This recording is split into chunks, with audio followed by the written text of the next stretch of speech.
नमस्कार दोस्तों, इस वीडियो में आप सभी को स्वागत है।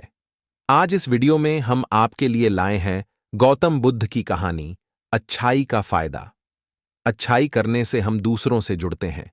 जब हम दूसरों की मदद करते हैं तो हम उनके साथ एक रिश्ता बनाते हैं। यह हमें एक समुदाय की भावना देता है और हमें अकेला महसूस नहीं करने देता है। अच्छाई करने से दुनिया एक बेहतर जगह बनती है। जब हम दूसरों की मदद करते हैं तो हम दुनिया में सकारात्मक बदलाव लाते हैं। यह हमें एक बेहतर भविष्य के लिए काम करने की भावना देता है। गौतम बुद्ध की कहानियां हमें अच्छाई के मार्ग पर चलने के लिए प्रेरित करती हैं। वे हमें दिखाती हैं कि अच्छाई करना हमेशा फायदेमंद होता है, चाहे वह छोटा सा काम हो या बड़ा। आज की इस कहानी से आपको प्रेरणा मिलेगी। भगवान बुद्ध के जीवन की ऐसी कई घटनाएं हैं जो हमें जीवन में सही मार्ग दिखाती है। आज भी हम उनके जीवन की एक घटना को कहानी के माध्यम से आप समझ पाएंगे कि अच्छाई करने से क्या मिलता है। आइए शुरू करते हैं। एक बार की बात है, गौतम बुद्ध अपने शिष्यों के साथ बैठे थे। उसी समय राजा अजातशत्रु वहां पहुंचे और बुद्ध से कहने लगे, हे बुद्ध, जब से मैं आपका शिष्य बना, हर कोई मेरा शोषण कर रहा है। आपका शिष्य बनने से पहले सभी लोग मुझसे डरते थे, क्योंकि उस वक्त मैं बहुत कठोर था और मैं किसी को मौत की सजा देने से पहले एक बार भी नहीं सोचा करता था। लेकिन आपका शिष्य बनने के बाद मेरा किसी को दंड देने का मन नहीं करता और ना ही मुझे गुस्सा आता है। मैं शांत हो गया हूं और सभी को दया भावना से देखता हूं। लेकिन कुछ लोग मेरे इस बदलाव का अनुचित लाभ उठा रहे और इसने मेरे राज्य के लोगों को भी एक तरह के खतरे में डाल दिया है। कृपया आप मुझे बताएं कि मुझे अब क्या करना चाहिए। राजा अजातशत्रु की यह बात सुनकर गौतम बुद्ध उन्हें एक कहानी सुनाते हैं और कहानी कुछ इस प्रकार है। एक बार एक बड़े पेड़ के नीचे एक जहरीला सांप रहता था। पेड़ एक गांव के पास में एक कोने में हुआ करता था।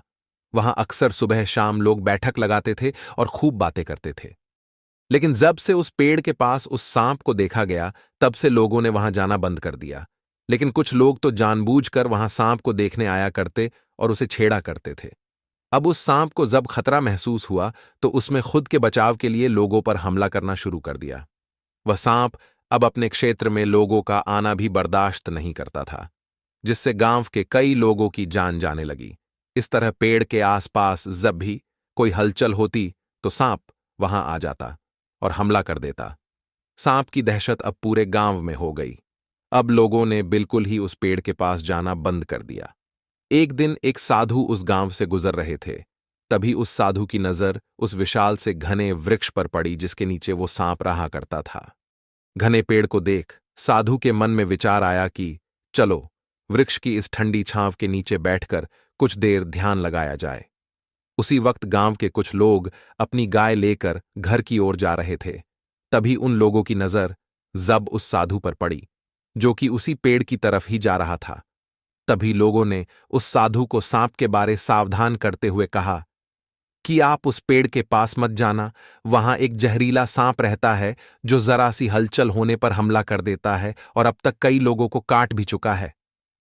लोगों की यह बातें सुनकर साधु मुस्कुराए और उस पेड़ की तरफ चल पड़े। उस जगह को थोड़ी साफ करके जैसे ही साधु ध्यान करने के लिए बैठे, तभी सांप हलचल सुनकर साधु के सामने आ पहुंचता है और फूंकारने लगता है।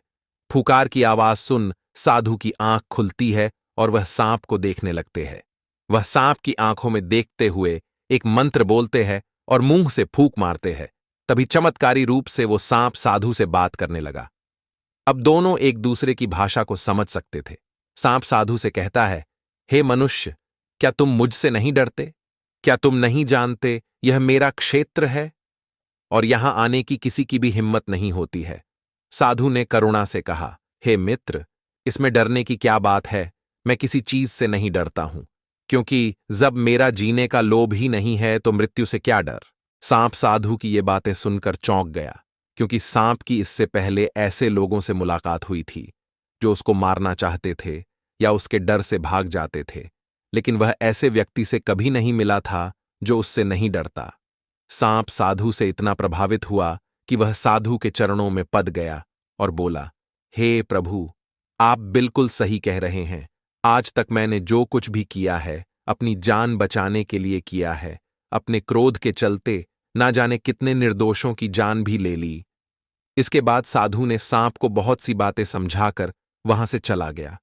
साधु की बात से प्रभावित होकर सांप ने निश्चित किया कि आज से वह किसी को नहीं काटेगा। वह अपने क्रोधी स्वभाव को त्याग देता है, तभी से दूसरों को काटना बंद कर देता है। लेकिन इसका नतीजा उल्टा निकलता है। जब लोगों ने देखा कि सांप ने लोगों को काटना बंद कर दिया है, तो लोग उसका फायदा उठाने लगे। जो उससे दूर भागते थे वो उसके पास आने लगे और सांप को परेशान करने लगे। बच्चे उस पर पत्थर फेंक कर मारने लगे, जिससे सांप आए दिन हमेशा परेशान और घायल रहता था। वह बहुत दुखी था, क्योंकि वह अपने जीवन का सबसे कठिन समय बिता रहा था। एक बार वह साधु फिर से उस गांव में आए। वह उसी पेड़ के नीचे बैठ गए। तभी साधु की नजर जब दयनीय हालत में पड़े उस सांप पर पड़ी, तो साधु ने उस सांप से पूछा कि मित्र, तुम्हारी ये हालत कैसे हो गई? तुम इतने घायल और इतनी दयनीय स्थिति में कैसे आ गए? सांप ने कहा, जब से आपने मुझे अपने हिंसक स्वभाव को छोड़ने के लिए कहा, तब से मैंने निश्चय किया कि अब मैं किसी पर हमला नहीं करूंगा। मैंने क्रोध करना छोड़ दिया और शांति को अपना लिया, जिसका नतीजा ये हुआ, लोग मुझे परेशान करने लगे, दुर्व्यवहार करने लगे। कोई पत्थर से मरता है तो कोई डंडे से पीट कर चला जाता है। सांप की बात सुनकर साधु ने कहा, मित्र, मैंने तुमसे कहा था कि बेवजह दूसरों को मत काटो, लेकिन मैंने तुम्हें तुम्हारी आत्मरक्षा के लिए हमला करने से नहीं रोका था। कहानी सुनाने के बाद बुद्ध ने राजा से कहा, हे राजन, तुमने भी मेरी बात गलत तरीके से अपनाया। मैंने आपसे अपने कर्तव्य को छोड़ने के लिए कहा था, किंतु आप अपने कर्तव्य से भी विमुख हो गए। आप एक राजा हैं, अतः पूर्ण रूप से साधु की तरह व्यवहार करना आपको खतरे में डाल सकता है। तुम्हें सिर्फ अंदर से साधु की तरह रहना था और बाहर से राजा की तरह, ताकि जरूरत पड़ने पर खुद की, प्रजा की और राज्य की रक्षा कर सको। दोस्तों, बिल्कुल ऐसे ही जंगल में होता है, जो सबसे सीधा पेड़ होता है उसको सबसे पहले काटा जाता है, और यही कानून दुनिया के लोगों पर भी लागू होता है। अच्छे भोले लोगों का खूब फायदा उठाया जाता है। अच्छे लोगों को जिंदगी में अनेकों दुखों का सामना करना पड़ता है। इसलिए कभी किसी को अपना फायदा मत उठाने दो। लोगों को उनकी मर्यादा में रखने के लिए खुद को परिस्थिति के अनुसार बदलना सीख जाइए, अन्यथा आपका हाल भी उस राजा व सांप की तरह हो जाएगा।